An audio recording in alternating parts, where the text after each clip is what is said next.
अस्सलाम वालेकुम जी। मैं डॉक्टर नसीम मराइन जी फ्राम चित्तौड़। अच्छा दोस्तों, रोज बहुत सारे लोग मैसेज करते ने, खास तौर पर जो मेल लोग मैसेज करते ने, सब तो ज्यादा दवाई जी पुछते ने वो कहते हैं जी सैक्स की दवाई दसो। हालांकि मैं सैक्स से बहुत घट वीडियो बनाना वा, क्योंकि ये मेरे हिसाब से कोई एडा अच्छा काम कोई नहीं। बाकी यह है कि बीमारी तो एक बीमारी होंगी आ, बीमारी नू एड्रैस करना चाहिए वा। ਤੇ ਇਸ ਲਈ ਕਈ ਲੋਕਾਂ ਦੇ ਮੈਸੇਜ ਦੀ ਵਜ੍ਹਾ ਤੋਂ ਅੱਜ ਮੈਂ ਇੱਕ ਵੀਡੀਓ ਬਣਾ ਰਿਹਾ। ਉਹ ਲੋਕ ਜਿਹੜੇ ਕਹਿੰਦੇ ਆ ਸੈਕਸ ਬਿਲਕੁਲ ਖਤਮ ਹੋ ਗਿਆ ਹੈ, ਨਾ ਮਰਦੀ ਹੋ ਗਈ ਆ, ਅਜ਼ੂ ਢੀਲਾ ਹੋ ਗਿਆ, ਅਜ਼ੂ ਮਖਸੂਸ ਛੋਟਾ ਹੋ ਗਿਆ।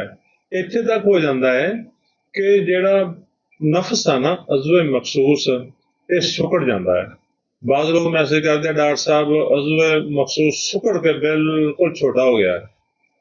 ਜ਼ਾਹਿਰ जी गल आ, अगर इस तरह का मसला हो जाए तो इंसान की अजदवाजी जिंदगी जी डिस्टर्ब हो जाती है। इत्थे तक नौबत तलाक तक जा पहुंचती है, घरां दे घर उजड़ जाते हैं। इसलिए असी इनू एड्रैस कर रहे हैं ताकि वो लोग जिहड़े वाकई परेशान ने, जिन्हां लोगों नूं वाकई जिंदगी दे विच इन्हां चीज़ां दे मसाइल ने, उन्हां दा मसला हल किया जा सके। वो लोग जिहड़े मुश्तदनी दे आदी रहे ने, ਜਿਹੜੇ ਗੁਲਾਮਬਾਜ਼ੀ ਦੇ ਆਦੀ ਰਹੇ ਨੇ, ਜਾਂ ਜਿਹੜੇ ਲੋਕ ਕਸਰਤ ਜਮਾਤ ਦੇ ਆਦੀ ਰਹੇ ਨੇ, ਉਹ ਕਮਜ਼ੋਰ ਹੋ ਗਏ ਨੇ।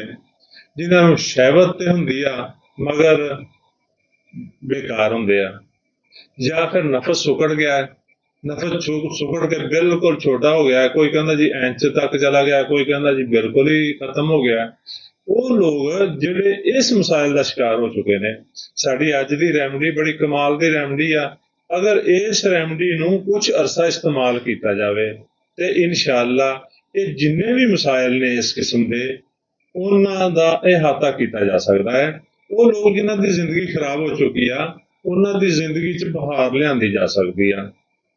ख्वाहिश जमा बिल्कुल खत्म हो जाना, अज़ुए मकसूद दा सुकड़ जाना, ना मर्दी हो जाना, वक्त जरूरत शहवत ही ना होना, अज़ा सर्द हो जाना, अज़ा अंदर दुस जाना, जब बाज़ लोगों की ख्वाहिश ही खत्म हो जाती है, जिंदगी उन्होंने बिल्कुल बेकार हो जाती है। तो दोस्तों करना की है, होम्योपैथिक एक दवाई आ एगनस कास्टस।